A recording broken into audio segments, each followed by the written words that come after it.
বন্ধুরা, আপনারা দেখতে পাচ্ছেন ছাতি চাষ, অর্থাৎ ঝিঙে এবং শসা একই সঙ্গে হয়েছে। এই চাষ আমরা বিভিন্ন সময় করে থাকি। এখন রবি মরশুম, এই খরিফের সময় অর্থাৎ গ্রীষ্মের প্রাকলগ্নে এখানে শসা এবং ঝিঙে একই সঙ্গে হয়েছে। তো বিস্তারিত এই চাষ সম্পর্কে জানবো। নমস্কার। নমস্কার। তো আপনার এখানে দেখলাম যে একই সঙ্গে দু ধরনের চাষ করা হয়েছে, অর্থাৎ শসা এবং ঝিঙ্গে। বিষয়টা যদি একটু বলেন, অর্থাৎ একই সঙ্গে দুটো চাষ করার সুবিধা বা অসুবিধাটা কি? সুবিধা বলতে আমাদের এখানে যে দুটো চাষ করা হয়েছে একসাথে, এটা দুটো চাষ করলে আমাদের গাছটা যে ভালো থাকবে এবং অন্য গাছে যে রোগটা, যে শশার যে রোগটা, সেই রোগটা কম লাগবে। সেই জন্য আমরা দুটো চাষ একসাথে করেছি। এই বাড়িটা তৈরি করা হবে এইভাবে যে আমরা ভেলি তুলে তুলে, মানে এটা আমাদের জলা জমিতে করা হচ্ছে, তো ভেলি তুলে তুলে আমরা করছি এটা জিনিসটাকে। এবং সারও দেওয়া হচ্ছে সেই মাফিক। আমরা কাঠায় 15 কেজি করে সার দিচ্ছি প্রথমে। সার দেওয়ার পরে তাতে এবারে বীজকে আমরা প্রথমে অঙ্কুরিত করি। অঙ্কুরিত করার পরে একসাথে মানে মুঠি মানে এক মুঠিতে একটা শসা গাছ আর একটা হচ্ছে ঝিঙ্গে গাছ দিয়ে আমরা প্রসেসটাকে পুরা সিস্টেমটাকে আমরা তৈরি করি। গাছ হয়ে যাওয়ার পরে যখন গাছ ভেড়াতে উঠতে শুরু করে তখন আমরা আবার এতে একটা সার দিই, রাসায়নিক সার। রাসায়নিক সার দেওয়ার পরে এবার আমরা যখন ফুল ফল এসে যায় তখন আমরা ওতে কীটনাশক ঔষধ, পোকার ওষুধ, ভিটামিন এইসব সব দিয়ে আমরা গাছটাকে তৈরি করি ভালো করে। এতে কি ধরনের রোগ লাগার সম্ভাবনা দেখতে পাওয়া যায়? যে এখন যে শসাটা তৈরি হচ্ছে, এখন এতে বালি পোকাটা বেশি লাগে।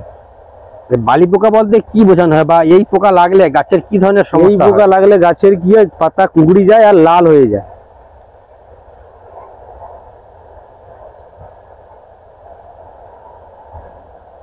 আচ্ছা, এই রো তুলে লাগানোর উদ্দেশ্যটা কি? রো তুলে লাগানোর সাথে আমরা জলা জমি না, জলা জমিতে চাষ হচ্ছে, সেই জন্য রো তুলে লাগানো হচ্ছে, যাতে বৃষ্টি হলে না মানে ডুবে যায় ভেলিটা। এই গাছের শসা কতদিন পর্যন্ত তোলা হবে? এই গাছের শসা আপনার 1 মাস ভালো ফলন হবে, তারপরে 1 মাস পর থেকে ফলন কমতে থাকবে, 2 মাস অবধি ফলন হয়। তো যে পরিমাণ, অর্থাৎ এখানে যে পরিমাণে লাগানো হয়ে আছে, তো এখানে কাঠাতে কত কেজি করে একটা উঠার বা পাওয়ার সম্ভাবনা দেখা যাচ্ছে? কাঠাতে আপনার রোজ 10 কেজি, 15 কেজি, 20 কেজি করে হয় কাঠাতে রোজ। আর 1 মাস অবধি আপনার কাঠাতে 10 কেজি 15 কেজি করে হবে, তারপরে কমে যাবে 7 কেজি, 8 কেজি, 5 কেজি, ধীরে ধীরে কমতে থাকে। এর কি বিভিন্ন প্রজাতি হয়? প্রজাতি বলতে আমরা যে গ্রীষ্মকালে যেটা করি, যেটা ভেড়ার মধ্যেই করি, কারণ মাটির মধ্যে হয় না। মাটির মধ্যে হলে যে বালি পোকাটা লাগছে সব থেকে বেশি লাগার সম্ভাবনা, সেই জন্য মাটিতে বেয়ে হলে। হ্যাঁ, প্রজাতিটা একই হয়, মানে আমাদের যে এই যে গ্রীষ্মকালে যেটা সেটা একই প্রজাতিরই হয় শসা। না, মার্কেটে তো আমরা তো বিভিন্ন ধরনের শসা দেখি, যে এখন বাজারে হাইব্রিড বলে এক ধরনের পাওয়া যায়, যেটি দেখতে খুব সবুজ হয়, কিন্তু সেরকম পাওয়া যায় না। সেটা আমাদের এখানে চাষ হয় না, ওটা হচ্ছে গড়বেতা সাইডের দিকে চাষ হয়। আমাদের এখানে যে হয় সুস্বাদু যেটা হয়, যেটা ভালো প্রজাতির, সেটা হয়, হাইব্রিড নয়। গড়বেতাতে এই ধরনের চাষ হয় কেন? গড়বেতাতে ওধারে মাটি ফলনটা বেশি লাগে, ওদের ফলনটা বেশি হয়, তারপরে আপনার ওই ওদের যাতায়াত ব্যবস্থাটা ভালো বলে, আর হচ্ছে আপনার এটা এই গাঁঠে একটি করেই ফল হয়। হ্যাঁ, গাঁটে একটি করে ফল। কিন্তু মাঝে আমি দেখছিলাম এক ধরনের শসাতে এক চাকার করে শসাগুলো হয় লম্বা, একটু বাঁকা ধরনের, তেঁতুলের মতন, দুটো করে হতো গাঁঠে। তো সেই মানে কখনো কখনো হয়ে যায় একটা গাঁটে, কখনো কখনো দুটা করে হয়ে যায়, নাহলে সিঙ্গেল করে বেশিরভাগ হয়।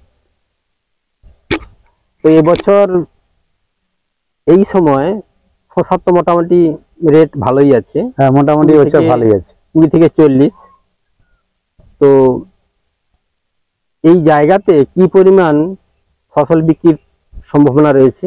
এটা আছে আপনার 8 কাঠা জমি আছে, তো 8 কাঠা জমি আপনার রোজ 1 কুইন্টাল 20 কেজি 30 কেজি করে মাল বেরোবে।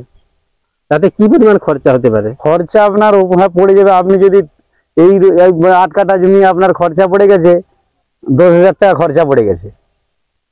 10,000 টাকা খরচা করে আপনার 25-30,000 টাকা ফায়দা আছে। 3 মাস থেকে 3.5 মাসের মধ্যে, 3 মাস 2 মাসের মধ্যে 2 মাসেই 3,500 টাকার বিক্রি, মানে 25,000 টাকার বিক্রির সম্ভাবনা থাকে। সম্ভাবনা থাকবে। তাহলে অন্য চাষের তুলনায় শসা চাষ করা লাভদায়ক। লাভদায়ক তো বটেই। তো কিছু মানুষজন তো শসা বাদে অন্য চাষ করে কেন? শসা বাদে অন্য চাষ দীর্ঘমেয়াদী, কিন্তু আমাদের এটা কি হচ্ছে অল্প দিনে বেশি পয়সা পাওয়া যায়, সেই জন্যই এই চেষ্টা করা হয়। আর এর মধ্যে কি আমরা আবার করলা দিয়ে দিতে পারি, উচ্ছা বলে যেটা, উচ্ছা দিতে পারি, তারপরে আপনার ঝিঙ্গা দিয়ে দিচ্ছি এর ভিতরে। মানে একই জায়গায় আমার বিভিন্ন মানে ফসল হয়ে যাচ্ছে, সেই জন্য আমি কম দিনে যেটা হচ্ছে সেটা আগে চেষ্টা করছি, তারপরে তার উপরে আবার অন্য দীর্ঘমেয়াদী যে চাষ সেটা করছি। মানে এরকম মানে উচ্ছা লাগানো হয়েছে, উচ্ছা আবার পয়সা দিবে। তো বন্ধুরা, চাষ সম্পর্কে বিস্তারিত জানলেন। বিভিন্ন রোগ বা ঔষধ সম্বন্ধে যদি আপনাদের কোনো জিজ্ঞাসা বিষয় থাকে তাহলে আপনারা অবশ্যই কমেন্ট সেকশানে গিয়ে কমেন্টের মাধ্যমে জানতে পারেন। নমস্কার বন্ধুরা।